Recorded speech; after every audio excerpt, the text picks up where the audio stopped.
আমাদের অন্তরে, আমাদের হৃদয়ে একটা স্বপ্ন, একটা আকাঙ্ক্ষা, একটা প্রবল ইচ্ছা লালন করা উচিত যে আল্লাহ তুমি আমাকে একটিবার হলেও তোমার রাসূলের রওজা মুবারক জিয়ারত করার তৌফিক দান করো, তোমার ঘর তাওয়াফ করার তৌফিক দান করো, মক্কা মদিনায় বিচরণ করার তৌফিক দান করো। আল্লাহ পাক আমাদের সকলের জীবনে হজ কবুল করো। আল্লাহর কাছে কোনো অভাব আছে ভাই? তিনি মৃত্যুকে জীবিত করেন, জীবিতকে মৃত করেন, সাগরকে নগরে পরিণত করেন, আর অনেক নগরকে সাগরে পরিণত করেছে। আল্লাহ পাক রাস্তার ফকিরকে ধরে প্রেসিডেন্ট বানাতে পারেন, আবার প্রেসিডেন্টকে সিংহাসন থেকে টান দিয়ে নামিয়ে পথের ভিখারি বানিয়ে দিতে পারেন। সকল ক্ষমতার একমাত্র মালিক, শুধুমাত্র মালিক আল্লাহ পাক রব্বুল আলামিন। ইন্নাল্লাহা আলা কুল্লি শাইইন কাদির। তার থেকে ক্ষমতাবান, শক্তিশালী আর কেউ আছে নাকি?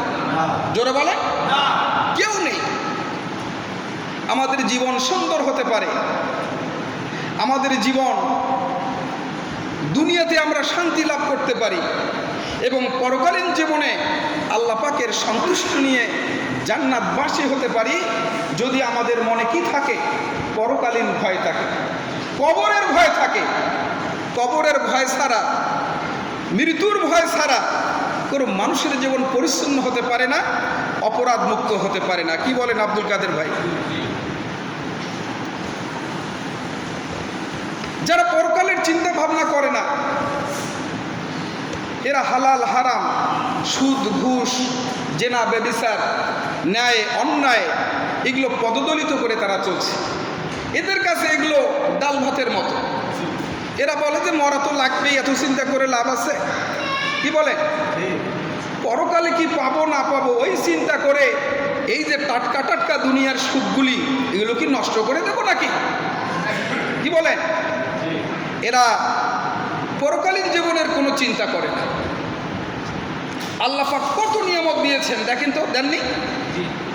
কত নিয়ামত দিয়েছেন। আপনি খাবারের চিন্তা করেন, বাংলাদেশ এত সুন্দর একটা দেশ, ওই যে সকল দেশের রানী সেজে আমার জন্মভূমি, গোটা বিশ্বের মধ্যে বাংলাদেশের মতো একটা সুন্দর দেশ, সুজলা সুফলা শস্য শ্যামলা, আমাদের এই বসুন্ধরা, আমাদের জন্মভূমি, প্রিয় ভূমি, মাতৃভূমি বাংলাদেশ। গাছে হাত দেবেন খাবার পাবেন, জলে হাত দেবেন খাবার পাবেন, জমিনে হাত দেবেন খাবার আসবে। আসবে কিনা বলেন? সবখানেই আল্লাহ পাক আমাদের জন্য যা কিছু প্রয়োজন সব কিছু মজুদ করে রেখেছেন, রিজার্ভ করে রেখেছেন। এরপর